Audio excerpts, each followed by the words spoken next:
It's a pleasant afternoon in June. Mel and his best girl, Thera, are enjoying a ride. Well, he's enjoying it. She's not too happy about the way he drives. He's got a good car and he likes to show what it can do. Hey, you're supposed to slow down for a school crossing. Mel doesn't slow down for anything. See that jalopy up ahead? Watch him pass it.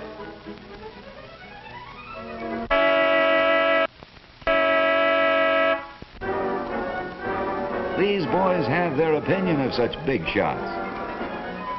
Uh-oh. Perhaps Mel's not such a big shot after all. Here we go again.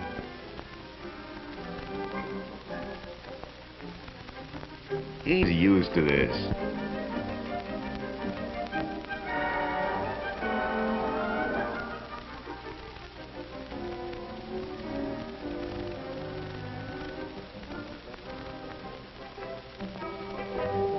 Paying a fine won't be any hardship for Mel.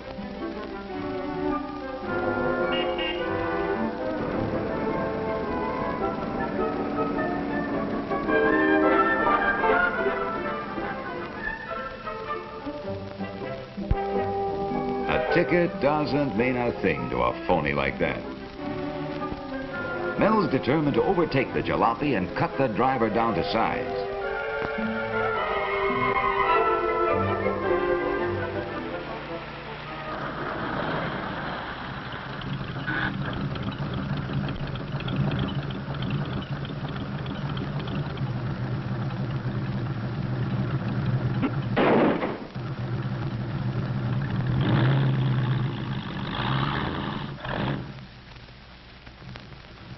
The man wants to know if Mel's going to compete or watch.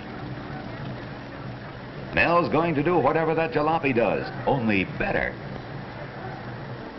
Many boys like Mel were a public problem until in 1950 someone had the idea of turning this abandoned airstrip into a legitimate test course for hot rods. Here they compete under strict rules designed for safety and fair play. This strip at Santa Ana was so successful that others were opened up across the country. Hundreds of clubs have been formed. The Hood Lifters, the Arabs, Throttle Jammers, Shifters, Chaparrals, Knuckle Busters, Clutchers Club, Dusters, Sidewinders, and others with equally fanciful names. Automatic expulsion faces any member who races on the public highways. As a result, the juvenile nuisance problem has been reduced as much as 90% in some communities. Here's Mel and the jalopy. The flagger thinks Thera better get out.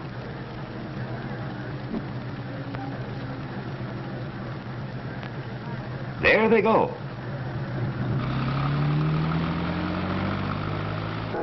Sideline experts. Mel can't believe it, but it's happening. He's left behind. Far, far behind. He's humiliated and angry. His one thought is to find Thera and get away. There she is, talking to the fella that just beat him.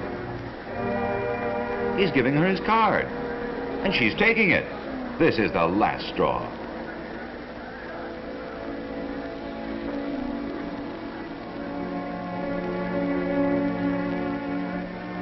Mel refuses to be impressed.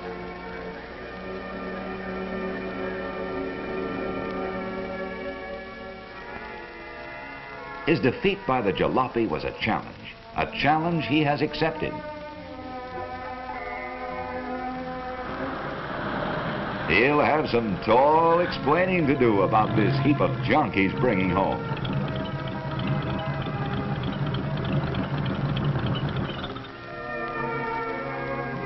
He knows he can handle his folks. He's equally sure he can breeze through this job he's undertaken.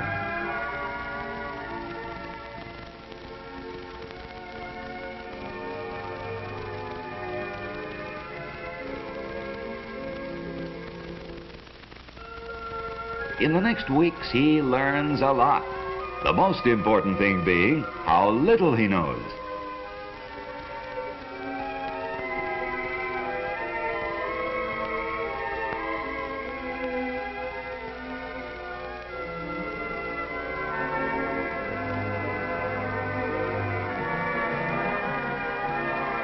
He makes one trial run after another when nobody's around to see him fail.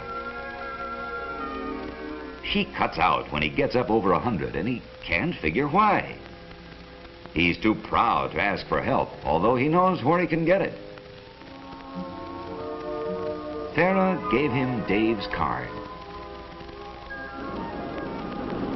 It's hard for him to pocket his pride.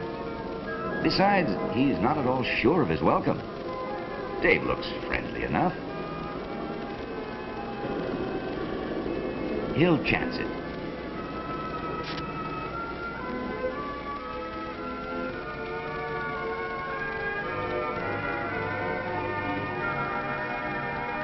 Wow, what a motor! You've really got something here.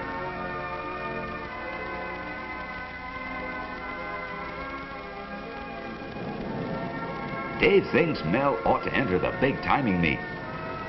They think Mel could turn 150 miles per hour. He hasn't made 120 yet. That's because he needs new wiring and new plugs. Also, he should put in a third carburetor, install an alcohol system, and run on nitro. They'll be glad to help him. Their generosity astonishes Mel. He's joined the fraternity where the car's the thing. The two-day meet has started. Here at Lake El Mirage, the object is not to race car against car, but to see which can obtain the highest speed in its class. The event gives these boys an opportunity to test the cars they've modified for speed and general performance. Many contestants come and spend the night. Among them, Dave and Mel.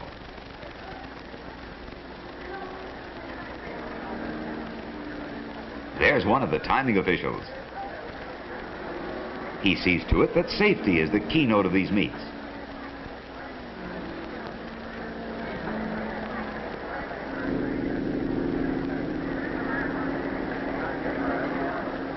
Inspectors is rigid. Those that don't pass are eliminated. No boy under 16 is allowed to participate. Those under 21 must have their parents' written consent. Crash helmets are a must.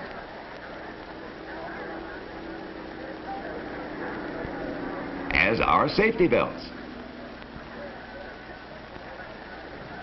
Accidents are few, but no car is allowed to start unless the ambulance is standing by at the finish line. Since daybreak, the starter has been sending out the cars. This streamliner is next. The loudspeaker tells him to get underway. Very few of these cars have self-starters. He's away! And up to speed as he enters the track. He breaks the first light beam, sets the timing machine in operation.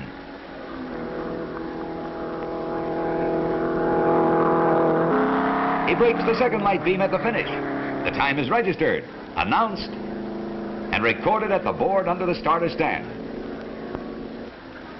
Car after car goes out.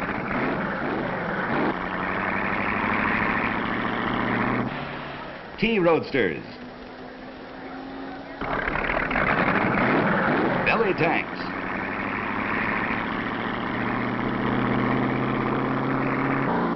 Chopped coupes. Highest speed made today, 168.127 miles per hour. Car 138C, you're next. That's Mel.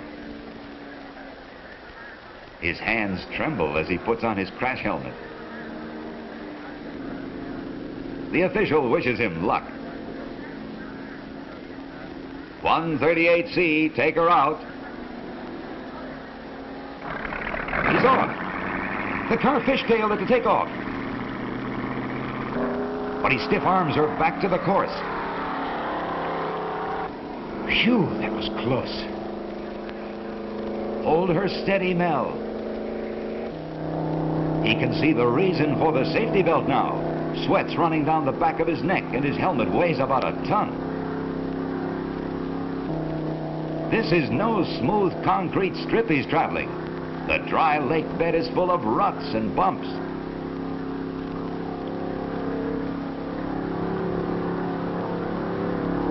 But he's in control now and beginning to enjoy the thrill of the run. He begins to drop off.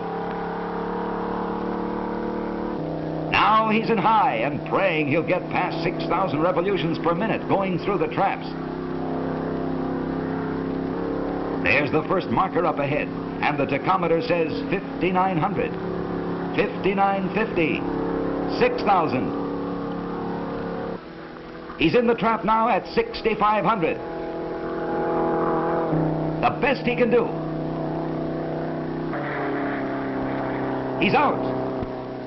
His time? Car 138C turned at 151.06 miles per hour. The time is official. What a welcome awaits him back at the pits. Trophies now instead of traffic tickets. He'll never speed on the highway again. Nor will any of these others.